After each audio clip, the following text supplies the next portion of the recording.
I sat across from Daniel in a luxurious dining room, bathed in golden light.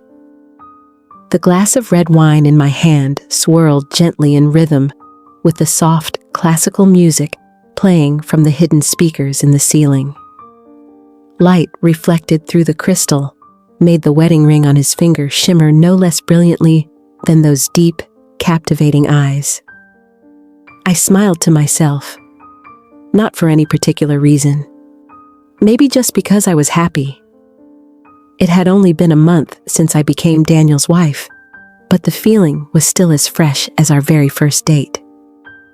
He was the kind of man I once thought existed only in books. He tilted his head and looked at me, squinting slightly with a faint smile. "Why are you smiling to yourself? Do I look that funny?" I shook my head, a little embarrassed. My voice softened, as if speaking too loudly might break this fragile happiness. "No, I was just thinking, how lucky I am." He reached out and gently took my hand. His warm, steady grip felt like a promise that didn't need words. "I'm the lucky one. Let me give you something." From the pocket of his blazer, he pulled out a small turquoise box. I knew what it was the moment I saw the color. Every girl in Manhattan dreams of a box like that. He opened the lid. Inside was a simple yet elegant platinum necklace with a pendant engraved with 2 interlocking letters, A and D. He had it custom made at Tiffany. Hoped it would always protect me, just like he would. I looked at the necklace, then at him. My heart melted. I had been through heartbreak. I once thought New York would only bring loneliness and disappointment, but in that moment, I truly believed in destiny. I nodded, saying nothing, because sometimes a look says everything. Daniel lifted his hand, just about to clasp the necklace around my neck, when his phone rang in his pocket. The shrill tone shattered the tenderness of the moment. His expression darkened slightly. For the first time that evening, I saw his face lose its gentle warmth. "I'm sorry. It's the brokerage office. I have to take this." He stood up, took out his phone, and walked quickly into the foyer outside. Through the glass, I saw him standing with his back to me, his left hand braced against the wall, his shoulders visibly tense. His voice was no longer as soft as it usually was. "I told you not to call at this hour. Just handle it that way." I narrowed my eyes as I watched him. His gaze was full of tension. He did not look like someone who was simply bothered by work. He looked like someone angry because a plan had gone wrong. I turned back to the table, trying to shake off the strange feeling in my chest. That was how financial trading on Wall Street was. High pressure, urgent, and enough to change anyone's tone. He came back to the table a few minutes later. His smile had returned to his face as if the call had never happened. He pulled out his chair and sat down beside me like nothing was wrong. "I am sorry. They are really a nuisance." I nodded and tried to smile. "It is okay. I am used to it." His attention settled on me again, and he lightly brushed the back of my hand. "I need to step out for a bit. It should only be about 5 minutes. Go ahead and order dessert. Get that cake you like, the one with the raspberry sauce." I nodded. A faint, unnameable uneasiness rose inside me, but I still kept my smile. "Okay, go ahead. Do not worry about me." I stayed there alone, my hand gently touching the necklace he had just given me.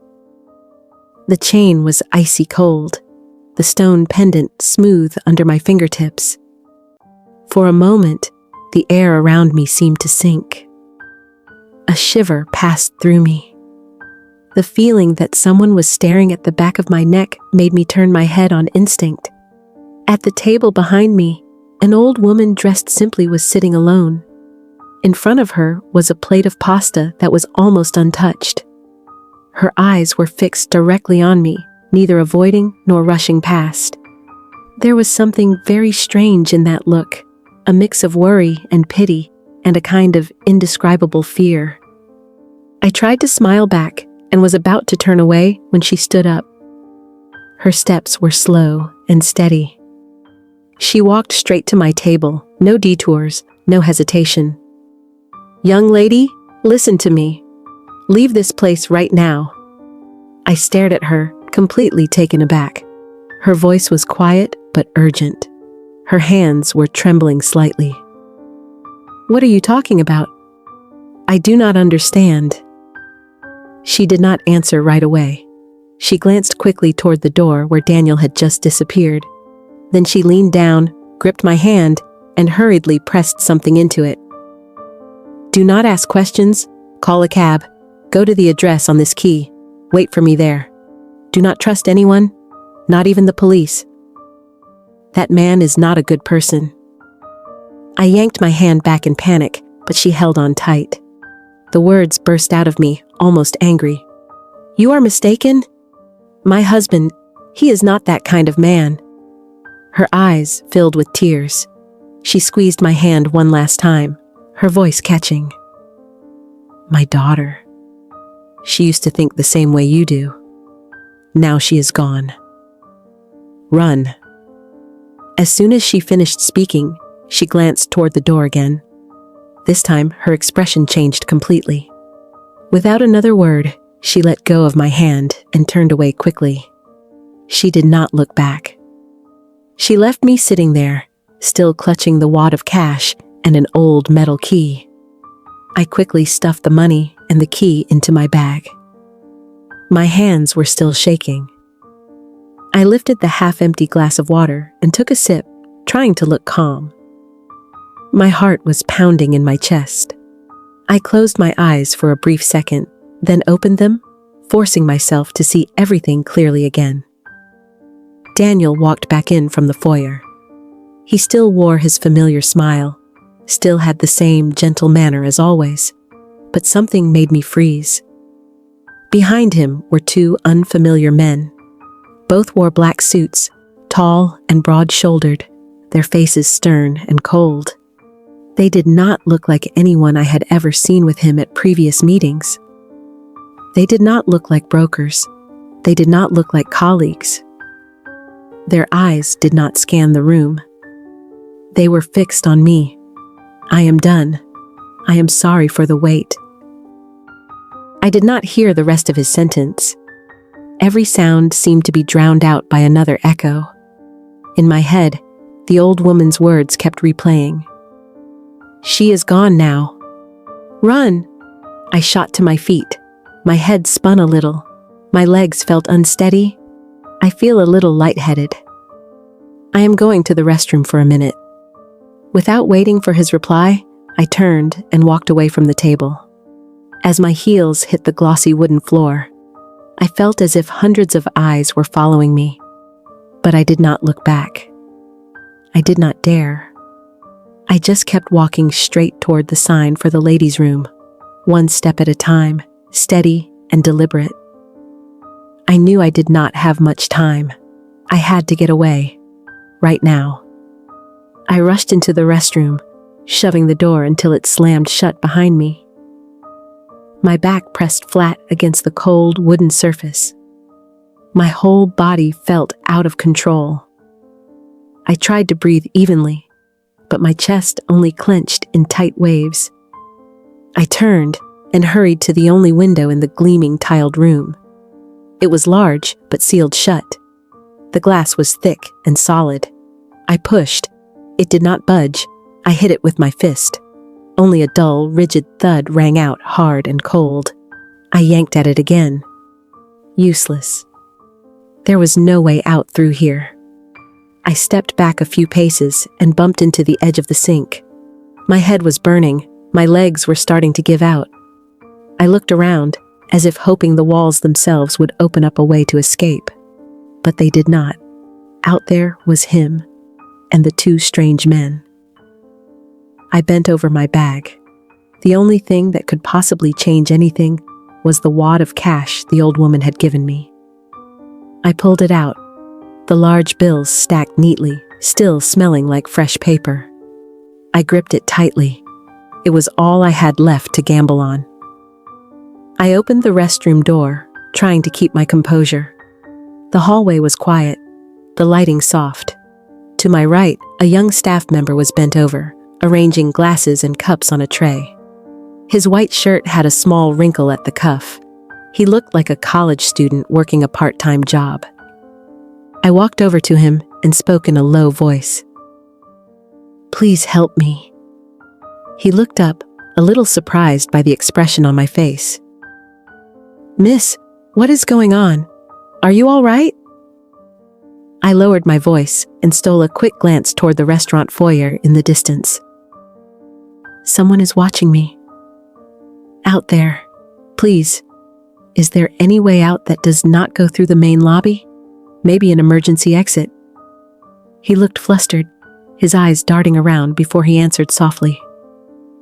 "There is only the back door by the kitchen, but that is for staff only. Guests are not allowed in there." I did not let him finish.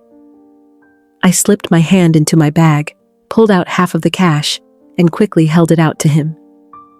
"Here, help me. I just want to get outside safely. I really need your help."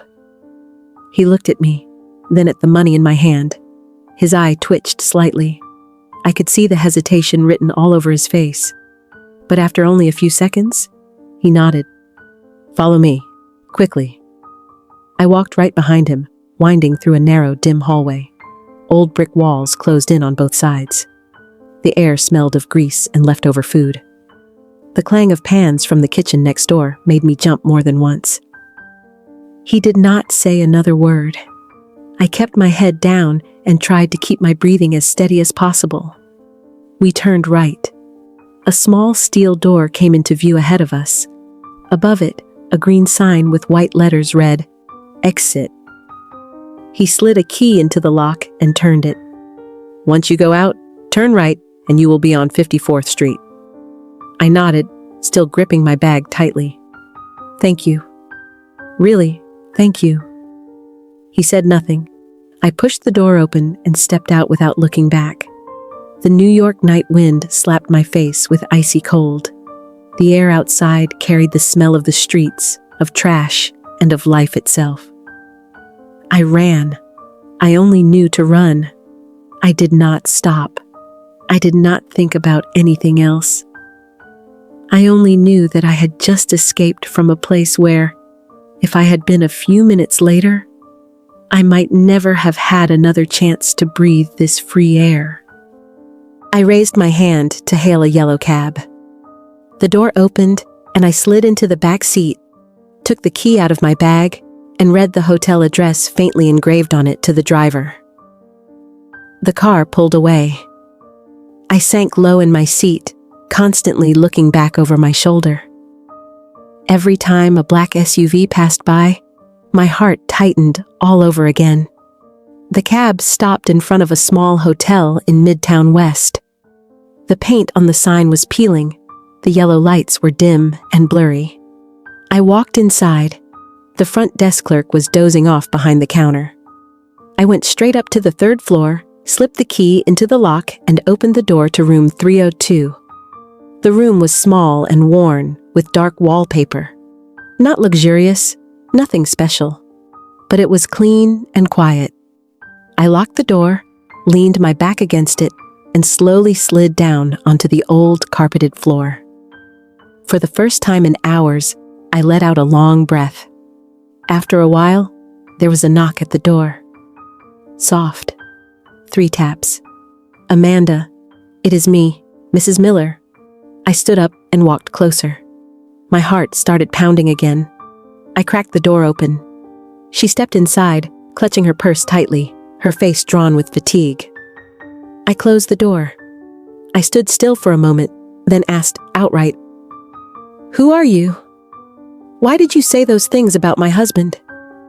She did not answer right away. She set her bag down on the chair, sat, then looked up at me. "Sit down. This is a very long story." I sat on the edge of the bed. The distance between us was not great, but I felt as if I were in another world. My daughter's name was Chloe. She was a fashion designer with a small label in Soho. She was once as naive and happy as you are now when she met Daniel. She lowered her head, opened her bag, and took out a photograph.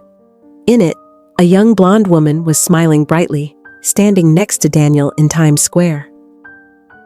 2 months after the wedding, she transferred all of her shares in the brand to him. The reason was to make it easier to manage their family finances. And then, only a week after that, she died in a car accident on the Long Island Expressway. The police concluded she lost control because she was driving too fast. I swallowed hard.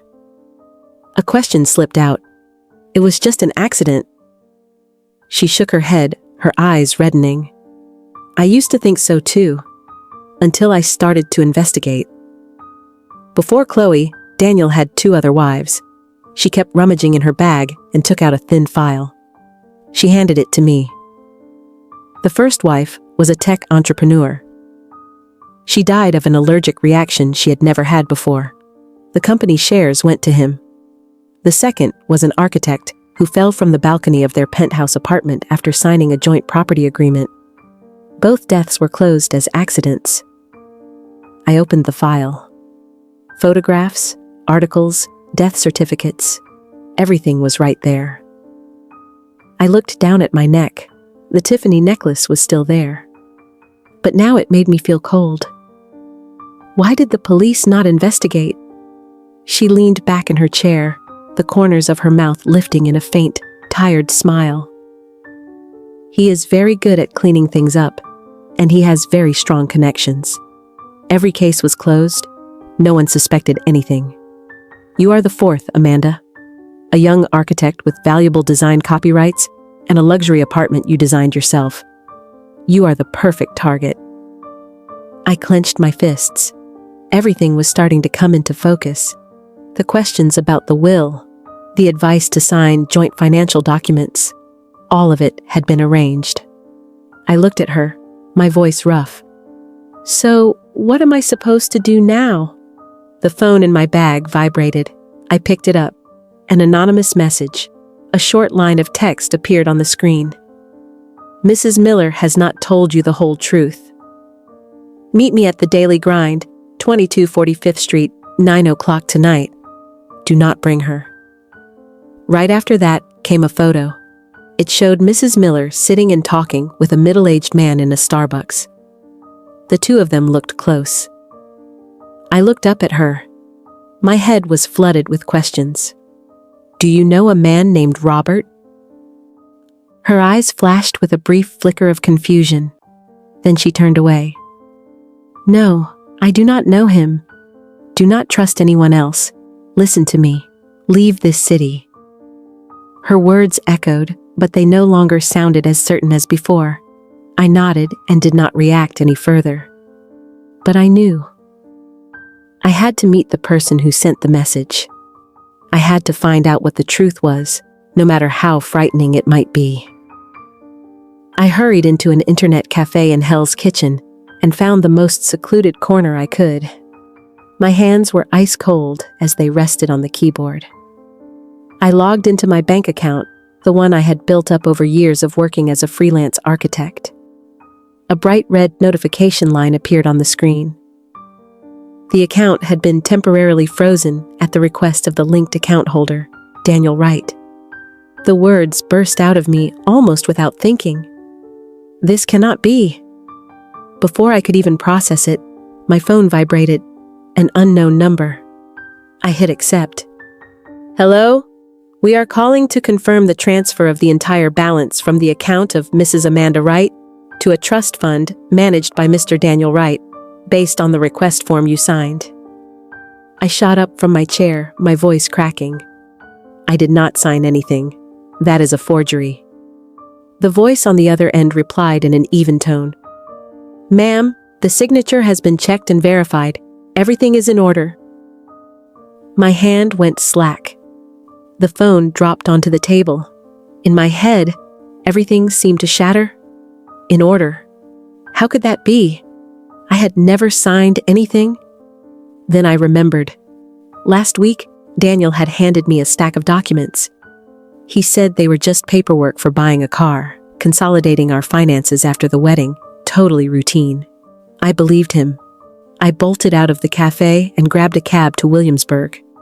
The old loft apartment was where I had lived for years before the marriage. The place I had renovated with my own hands, brick by brick, coat by coat of paint. The place that held all my original drawings, the property deed, the documents proving ownership of my design copyrights. The door was still locked. I opened it with my key. Everything inside was different. The bookcase had been torn apart. The drawers were hanging open. I ran into my office. The metal cabinet where I kept my important documents had been pried open.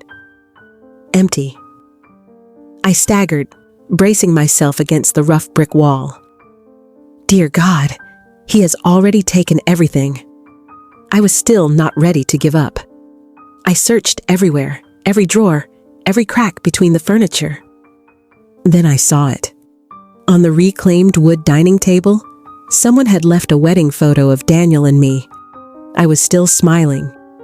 His face had been slashed to pieces with a knife, each deep cut into the picture like a warning. The anonymous text came again. Same unknown number. The message was only one line. 9 o'clock tonight. The daily grind. Meet me. Do not bring her. I reached the cafe when the sky was fully dark. The streetlights cast a yellow haze across the windows. Inside, it was quiet. Only a few scattered figures.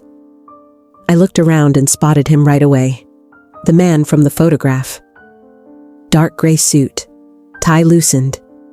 Sitting in the deepest corner, his eyes cold and sharp.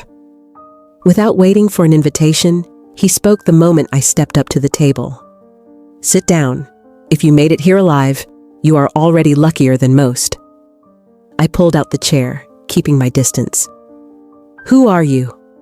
Why did you call me here? I am Robert. Daniel used to be my closest investment partner on Wall Street, until he cheated me out of an amount of money big enough to buy his life. I shook my head. I do not care about your business dealings.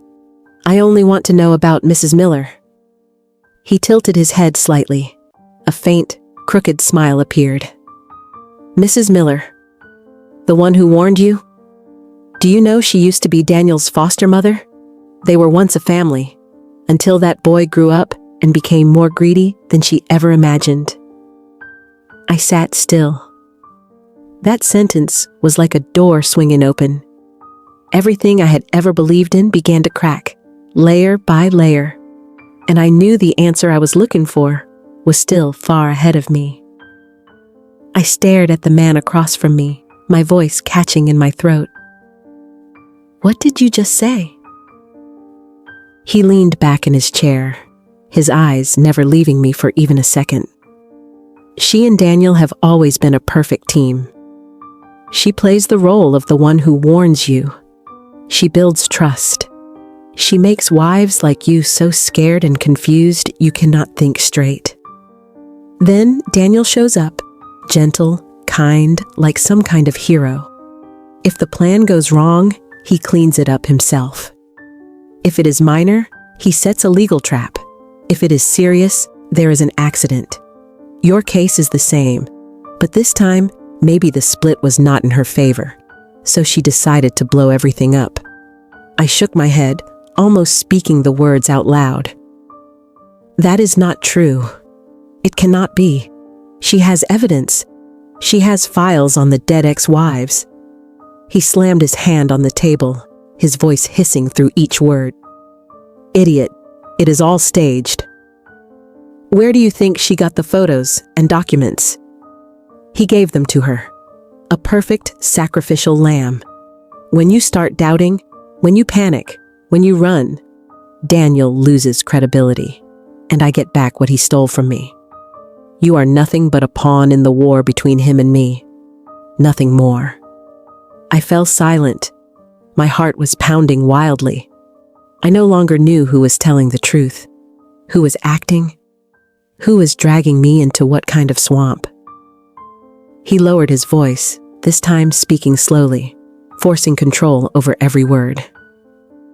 But right now, you and I share the same enemy.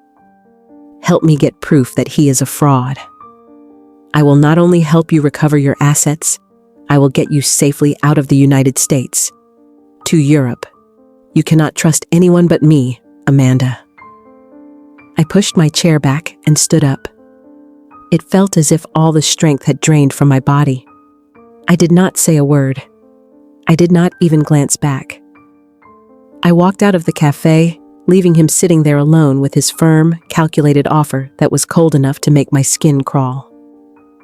I walked quickly down the block, turned into an alley, and stopped, my back pressed against the freezing brick wall.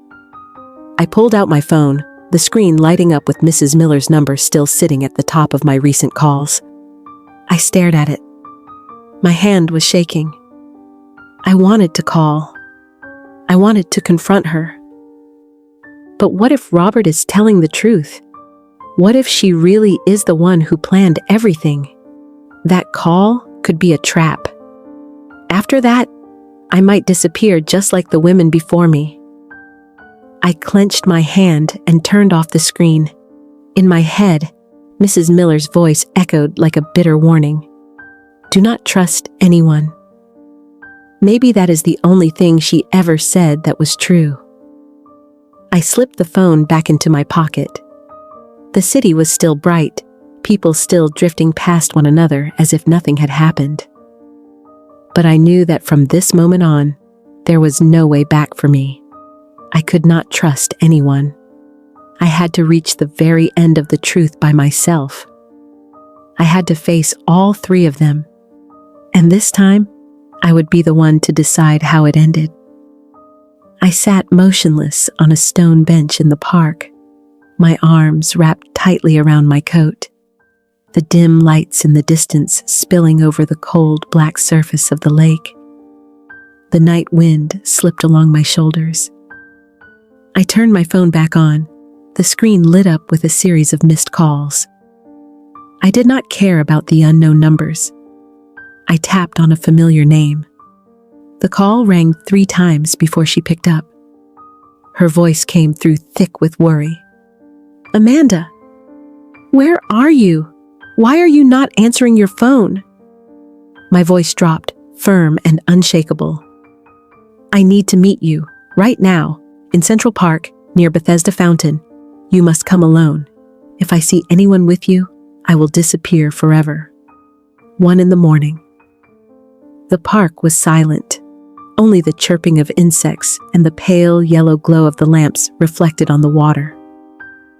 I stood beneath the branches of a tree near the fountain. The silhouette of a woman appeared on the path to my left. Mrs. Miller wore a heavy coat. Her steps hurried, her eyes constantly scanning the surroundings. As soon as she came closer, I stepped out of the shadows. Young lady, what is going on? You look exhausted.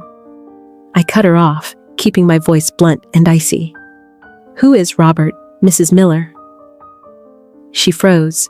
The color drained visibly from her face. She did not answer. Her eyes darted away. Her whole body seemed to lock in place. I stepped closer, my eyes never leaving her. You and Daniel were once foster mother and son. Everything you told me was just an act. You took money from him to destroy my marriage, to give him an excuse to take his money back from Daniel. Is that right? She lowered her gaze to the dark grass. When she spoke, her voice was choked, like a confession. You have already met him, I shouted, my voice echoing across that corner of the park. Answer me. She broke down crying. Tears streamed down her cheeks, her hands shaking as she yanked up her scarf to wipe them away. It is true. All of it is true. I did take money from Robert. He hates Daniel for cheating him. He wants him ruined, wants him to suffer. And me. I needed the money. I needed to keep hiring investigators to look into my daughter's death. Chloe. I stepped back a pace. My throat tightened. But what about the ex-wives? The files? The evidence you showed me." She lifted her head. The tears still would not stop. "The stories about the ex-wives are real. I did not make them up. I only used them. Robert supplied the information and the money. I was the one who approached the wives, planted doubt, made them leave Daniel, made him lose credibility. But with you, I did not want to hurt you. You look so much like Chloe. Uncannily so. I truly want you to get away. Go, young lady, run far away. This is a swamp you cannot fight." I stood motionless. The night wind hissed through the rows of bare trees. Mrs. Miller bowed her head, her small frame swallowed by the freezing darkness. And I knew that whatever I was about to do, there would be no way back. I stayed where I was, watching her. The night wind swept past, blowing my hair to one side. Mrs. Miller still stood there, the soft yellow light falling across her face, the wrinkles seeming to deepen with every passing second. Where would I run? My accounts are frozen. My home and my documents have all been taken. I have nothing left. Running would only turn me into a fugitive. She stepped closer and reached out to take my hand. Her voice was almost begging.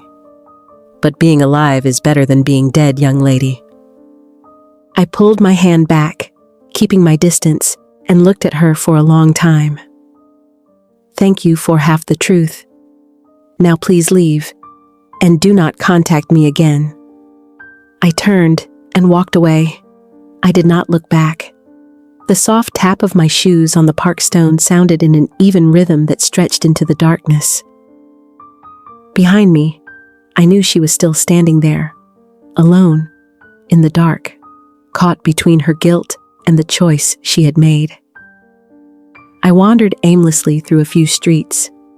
The city was still bright, but I could no longer see anything clearly.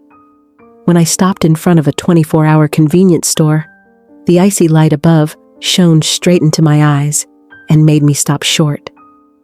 From a shadowed corner to my right, someone stepped out, a small figure walking quickly.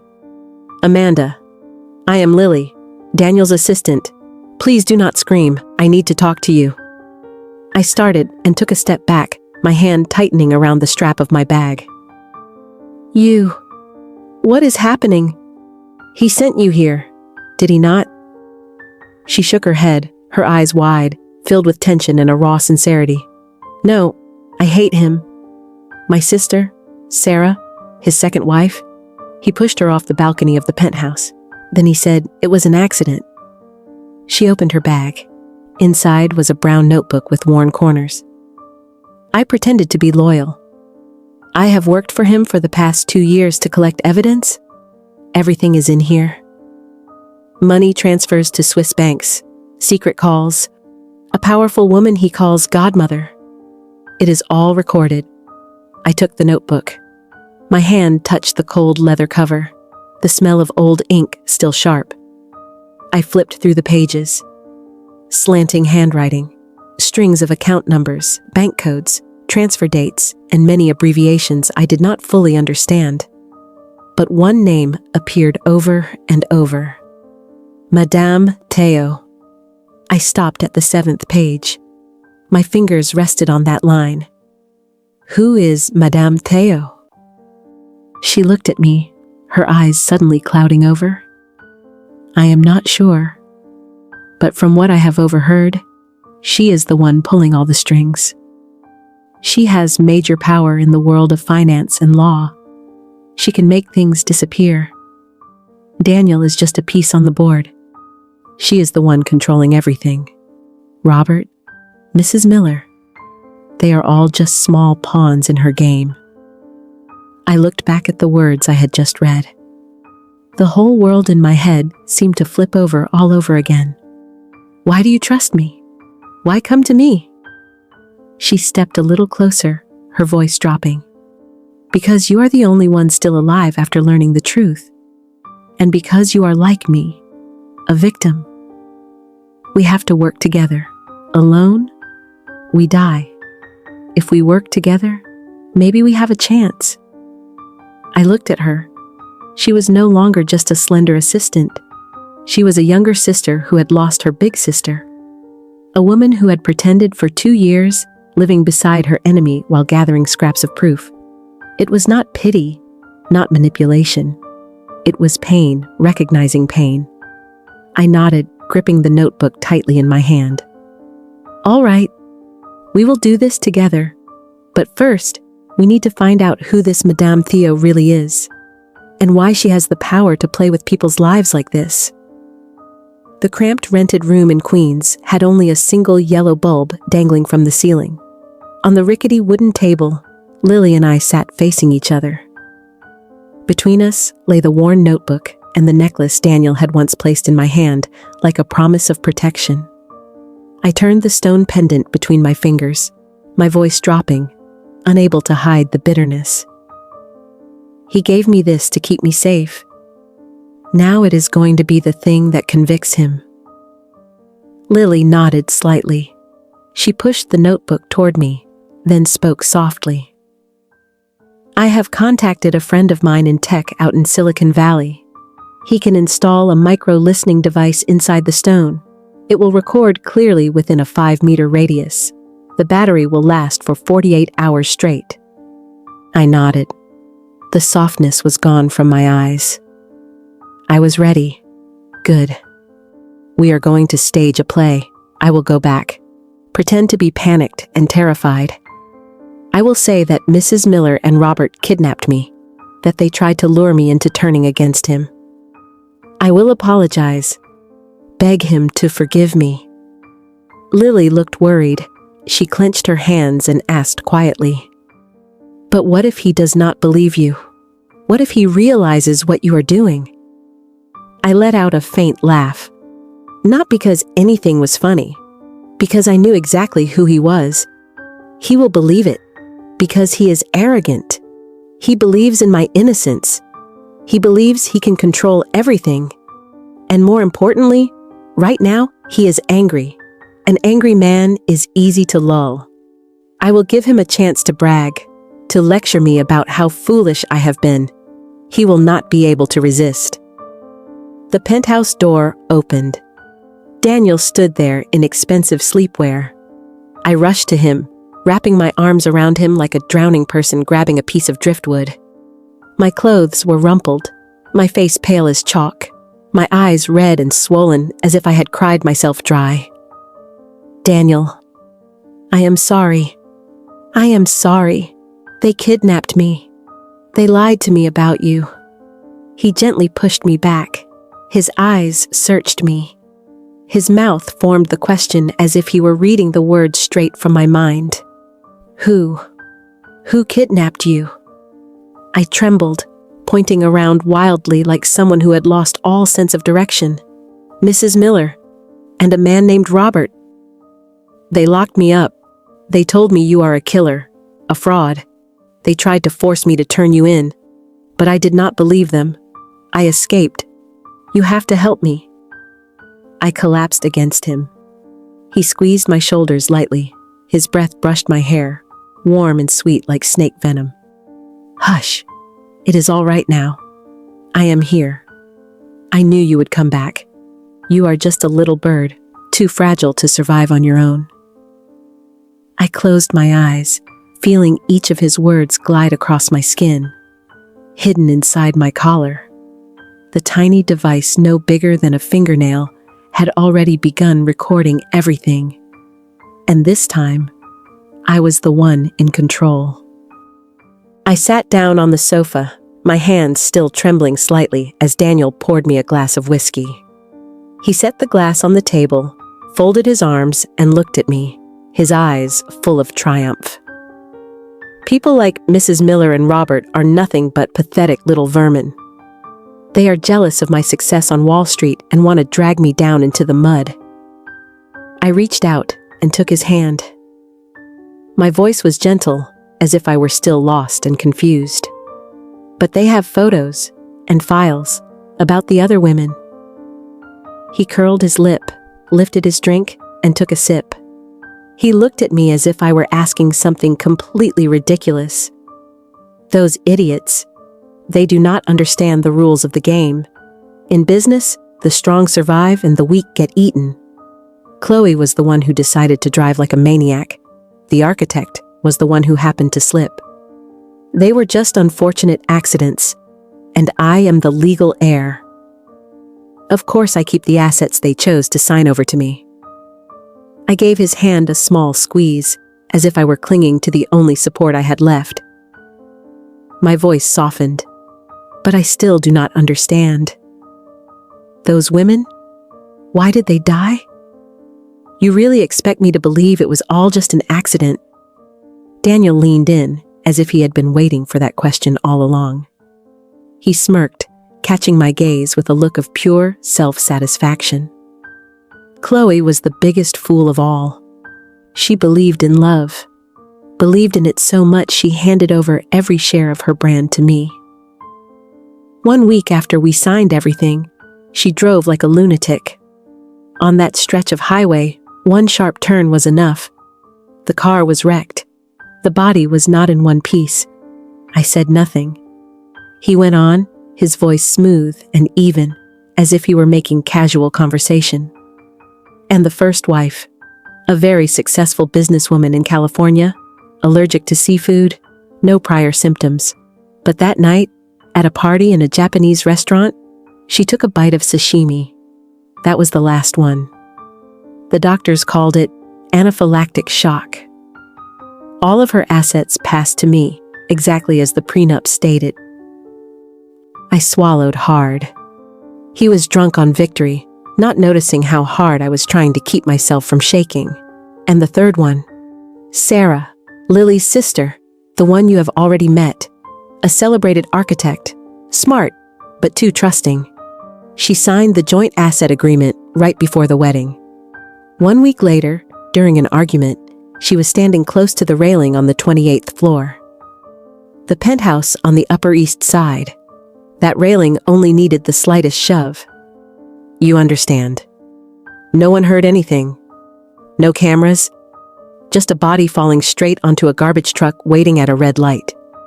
A perfect accident. I drew in a deep breath. He went on without the slightest pause. But you are different. You are special. A young architect, talented, holding exclusive copyrights to designs worth millions.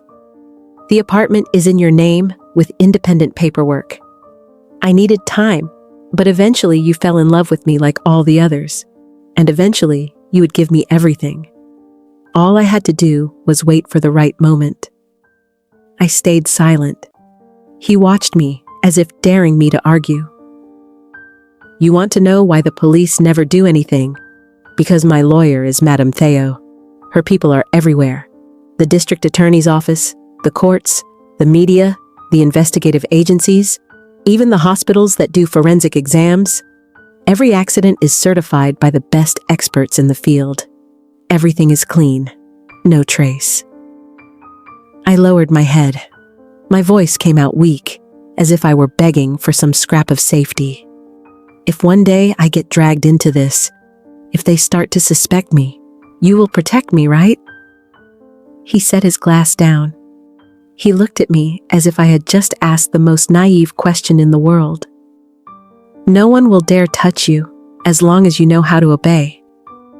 But if you let that garbage out there get into your head one more time, the consequences will not be as simple as an apology. I nodded. I did not say another word, but my hand was clamped tight around the necklace, and I knew that every word he had just confessed, every name, every detail was being captured, perfectly and completely, without a single sound out of place. Right after Daniel finished his last sentence, he stood up. He looked at me for a long moment as if he wanted to check one last time whether I still had any doubts. Then he pulled out his phone and answered a call. His expression changed the moment he heard the voice on the other end. Yes, she is here. She is safe. Everything is exactly as you said. He hung up, slipped the phone back into his pocket, and turned to me. I have to step out for a bit. Madame Theo wants to see me right away. Be a good girl and wait here for me. Do not do anything foolish." Before I could react, he pressed a remote. The door behind me slammed shut. A heavy mechanical sound echoed through the room. The whole place trembled. I realized I was locked inside a small safe room. No windows, no cell signal. Only the dim glow of a ceiling light. I screamed. I pounded on the door. I called his name. There was no answer. I had no idea how much time passed. The air grew stifling. I sank down onto the cold stone floor. My heart pounded so hard my chest hurt. A metallic sound rang out overhead. A thin strip of light appeared. A familiar voice called down. "Amanda, it is me. Robert, step back. I am going to unlock the door." The door sprang open from the outside. Light flooded in. I looked up. Robert stood there in a long coat with a man in glasses behind him. He came down and quickly helped me to my feet. I knew he would do this. From the moment Mrs. Miller approached you, I followed him. I followed her too. When I found out he had let you come back to the penthouse, I knew something would happen. I was still breathing hard, unable to understand what was happening. Why? Why are you helping me? You are going to use me as a pawn too. Robert looked at me, his eyes no longer as cold as the first time we met. "You have evidence. Give it to me. I will send it straight to the FBI." I opened my coat pocket, took out the necklace, and placed it in his hand. "Here, the full recording." He said everything. The names of his victims, and Madame Theo as well. Robert tightened his grip around the necklace and looked at me again. "I will get you out of here. Then I will put all of this in the hands of the people who need to see it." They took me to a safe location. As soon as I was settled, I called Lily. "Lily, I have it." He confessed to everything. He even said the name Madame Theo. Her voice came through clear and steady. "Good. I have already reached out to an investigative reporter at the New York Times. He has a direct line into the FBI. We will bypass the local police entirely. Send him the notebook and the recording. They will move fast." I hung up and looked out through the window. The city was still loud, but I felt calm. I had waited far too long for this moment. 2 days later, 37th floor, headquarters of one of the largest investment funds on Wall Street. The office door swung open. Daniel Wright. "You are under arrest on suspicion of murder, fraud, asset misappropriation, and conspiracy. You have the right to remain silent and the right to an attorney." At the same time, in a private Manhattan club, a woman in a dark velvet gown with a martini in her hand was cuffed in the middle of the grand hall. She did not resist. She did not protest. She only lowered her head and smiled. Madame Theo was led away under a cloud of stunned stares. The network she had spent more than 10 years building collapsed in less than 24 hours. I sat in a cafe across the street, taking in the whole scene. I felt no fear, no satisfaction, only a gentle quiet after a great storm. Lily walked over. We did not need to say anything. We hugged for a long time. We were the ones who had survived. A few months later, I sat in my new design studio in Dumbo, Brooklyn. Sunlight poured in through the large windows. Green plants stretched along the walls. On my desk, I opened a cream-colored envelope. The shaky handwriting of an elderly woman stood out clearly. "Thank you for doing what I could not." I lifted my head and looked out at the city. New York was still loud, still chaotic, but I was different now. I was no longer the naive Amanda. I was myself, strong, clear-minded, and free. I turned back to my drafting table and picked up my pen. A new design was slowly taking shape. There were no ghosts left in its lines. There was only me, and the new chapter of my own life. If you have stayed with me and Amanda all the way to this point, thank you very much for walking beside us through this story. If you would like to keep hearing intense, emotional stories that carry deep messages about trust, justice, and resistance, please like this video, leave a comment about what impressed you the most, and subscribe to the Revenge Diary channel so you do not miss the journeys to come. Thank you for listening.